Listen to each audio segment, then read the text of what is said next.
এবার দার্জিলিংয়ে ঘুরতে এসে দ্বিতীয় দিনের সকালেই চলে গিয়েছিলাম দার্জিলিংয়ের জুতে।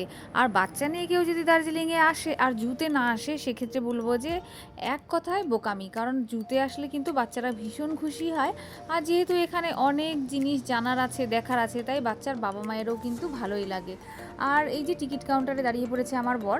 পার হেড 110 টাকা, খুব বেশি চার্জ না। আর ডিএসএলআর যদি থাকে সেক্ষেত্রে 10 টাকা পে করতে হবে।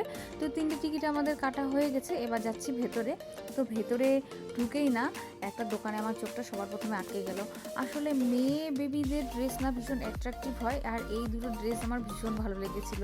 তো যাই হোক, আমি আর কার জন্য কিনবো।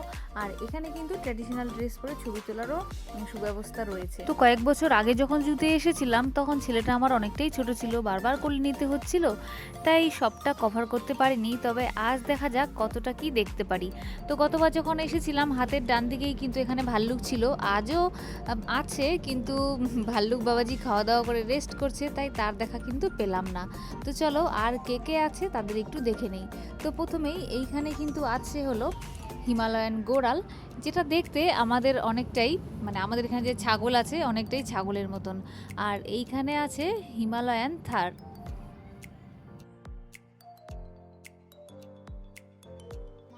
তো এরপরেই আছে মার্কর।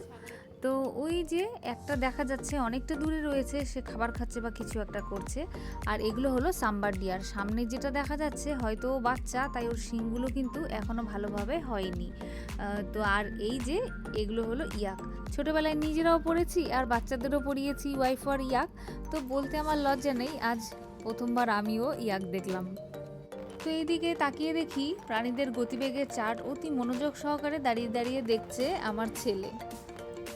আর এইখানে যে গরুর মতন ঘাস খাচ্ছে, এগুলো কি বলতো? এগুলো হলো মিশমি কাকিং, আর এগুলো হলো বার্কিং ডিয়ার। এবার কোন দিকে গেলে কি দেখতে পাবো সেটা বোঝানোর জন্য এখানে কিন্তু একটা বোর্ড দেওয়া আছে। তো যেহেতু আমরা টাইগার, লিওপার্ড এইসব দেখতে পছন্দ করব, তার জন্য কিন্তু এবার উপরের দিকে হাঁটা দিলাম। হাতের বাম দিকেই এটা হলো স্নো লিওপার্ডের খাঁচা। তো উনি আবার দেখি যে গভীর নিদ্রায় আচ্ছন্ন হয়ে আছে। এখন মনে হয় এদের সবারই ঘুমানোর টাইম, তাই কেউ ঘুমাচ্ছে আর কেউ রেস্ট করছে। তো সাইবেরিয়ান টাইগারকে তো দেখতেই পেলাম না, ইনি খাওয়া দাওয়া করে এই গুহার মধ্যে ঢুকে রেস্ট করছে, তাই তার দেখা পাইনি। ইনিও দেখি ঘুমাচ্ছে। আর এদের খাঁচাগুলোর বাইরে কিন্তু লেখা ছিল যে কোনোভাবেই যেন এদেরকে খাবার দেয়া না হয় আর এদেরকে বিব্রত করা না হয়। তো ইনি হলেন কমন লিওপার্ড। তো যেটা মেল, সে কিন্তু আগে থেকেই এখানে রেস্ট করছিল, যেই ফিমেলটা ওই দিক থেকে আসলো তারপরে দেখি ইনারা ইনাদের কিছু ব্যক্তিগত কাজকর্ম শুরু করে দিল। আর এখানে কিন্তু একটা সেলফি জোন ছিল। তো একটা মজার বিষয় হলো আমার ছেলের মুখের সঙ্গে এই শরীরটা কিন্তু এমনভাবে ম্যাচ হয়ে গেল। কেউ কেউ তো ফেসবুকে ছবি শেয়ার করেছিলাম, তখন দেখে বলে যে আমার ছেলেই ওরকম সেজেছে কিনা। তো যাই হোক, ওইদিকে মিউজিয়াম ছিল, সেখানে পরে যাব। এখানে কিন্তু অনেক রকমের পাখি আছে, সেগুলোকে একবার দেখে নেই। এখানে কিন্তু বিভিন্ন রকমের পাখি রয়েছে, গোল্ডেন ফিসেন্ট, আফ্রিকান গ্রে প্যারট, আরও নানান রকমের পাখি রয়েছে যাদের সবার নাম আমি ঠিক করে মনেও রাখতে পারিনি। আর ছোটবেলায় যে পড়েছি লালঝুটি কাকাতুয়া, সেই কাকাতুয়াও কিন্তু এখানে এসেই দেখলাম। তবে কাকাতুয়ার মাথায় লাল ঝুটি না, এই যে কাকাতুয়াটা, ওর মাথায় খুব সম্ভবত একটা ইয়েলো ঝুটি ছিল। তো জুতে এসে এত রকমের পশু পাখি দেখে আমার ছেলে তো ভীষণ খুশি হয়েছে। তোমরাও যারা আগামীতে দার্জিলিংয়ে ঘুরতে আসছো, সঙ্গে বাচ্চা আছে, তারা কিন্তু অবশ্যই জুতে এসো, ভীষণ ভালো লাগবে। তো সামনে এটা হলো মিউজিয়াম। তো মিউজিয়ামের ভিতরে কি আছে এটা না হয় পরের ভিডিওতে দেখাবো, কারণ এক ভিডিওতে এত কিছু দেখালে ভিডিওটা অনেক লেন্দি হয়ে যাবে। তো মিউজিয়ামের পেছনেই না বিভিন্ন রকমের ক্যাকটাস এইভাবে সাজানো ছিল। তো যেই জলবায়ু যেই গাছের জন্য উপযোগী সেইখানেই সেই গাছ কিন্তু ভালো হয়। কারণ এর আগে পাহাড়ে এসে আমরা বিভিন্ন রকমের ক্যাকটাস বাড়িতে নিয়ে গিয়েছিলাম, কিন্তু কিছুদিন পরেই সেই সব গাছগুলো কিন্তু নষ্ট হয়ে গেছে। মানে দেখতে দেখতে উপরে উঠে যাচ্ছিলাম, কিছু মনে হচ্ছিল না, ভালোই লাগছিল, কিন্তু নামার সময় একদম খাড়া রাস্তা, ধর করে নামতে একটু কিরকম লাগছে। এই দেখো ওর বেবিকে কোলে নিয়ে আছে বাবু। এই দেখো ওর বেবিটাকে কোলে নিয়ে আছে। আর এখান থেকে দার্জিলিং শহরের একটা খুব সুন্দর ভিউ পাওয়া যাচ্ছিল। পাহাড়ের গায়ে অজস্র ঘরবাড়ি দেখে কিন্তু বেশ ভালো লাগছিল। তো এখানে যদি কারো টয়লেটের প্রয়োজন হয়, লেডিস জেন্টস সব রকমই কিন্তু ছিল।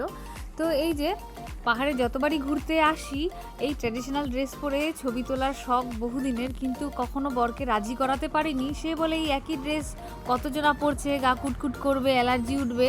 কিন্তু এইবার ফাইনালি তাকে রাজি করাতে পেরেছি। আর এই ড্রেস ভীষণ রিজনেবল প্রাইসে এখানে পাওয়া যাচ্ছিল, পার ড্রেসের জন্য মাত্র 50 রুপিস। আর তার জন্য কিন্তু আমরাও এই ড্রেস পরে ছবি তুলে নিলাম। আর এরপরে চলে আসলাম রেড পান্ডা দেখতে। তো সে এমন একটা জায়গায় বসে আছে যে তাকে ভালো করে দেখতেই পাওয়া গেল না, কিন্তু তার ঘরগুলা কিন্তু বেশ সুন্দর ছিল, আমার তো বেশ ভালো লেগেছে। আর তারপরে চলে এসেছি ফেদারল্যান্ডে। এখানে কিন্তু বিভিন্ন রকমের পাখি রয়েছে। তো এত কালারফুল পাখিগুলো আর ওদের ছোট ছোট ঘর, মানে দেখে কিন্তু বেশ ভালো লাগছে। তো এই ডান সাইডে পুরোটা জুড়ে কিন্তু এই পাখি রয়েছে, আর কাঁচ দিয়ে নেট দিয়ে এত সুন্দর করে বন্ধ করা আছে। তো এই ডান দিক থেকে যাতে তারা বাম দিকে যেতে পারে তার জন্য কিন্তু একটা এই যে এরকম নেট দিয়ে তাদের যাওয়ার রাস্তা করা ছিল। তো এরপরে কিন্তু আমরা চলে এসেছি মাছ দেখতে। এখানে বিভিন্ন রকমের মাছ রয়েছে। তো বাচ্চারা তো খুশি হচ্ছেই এখানে এসে, বাচ্চার সাথে সাথে কিন্তু বাচ্চার বাবা মাও ভীষণভাবে উপভোগ করছে, কারণ এখানে সত্যি অনেক নতুন নতুন জিনিস দেখার আছে, জানার আছে। তো বন্ধুরা, আমার আজকের ভিডিওটা এখানেই শেষ করছি। দেখা হচ্ছে খুব শিগগিরই আরও একটা নতুন ভিডিওতে। ততক্ষণ সবাই ভালো থেকো, সুস্থ থেকো। আর আমার ভিডিওটা যদি ভালো লেগে থাকে অবশ্যই লাইক কমেন্ট শেয়ার করো। ফেসবুক থেকে দেখে থাকলে পেজটিকে ফলো করে দিও, আর ইউটিউব থেকে দেখে থাকলে অবশ্যই সাবস্ক্রাইব করে দিও।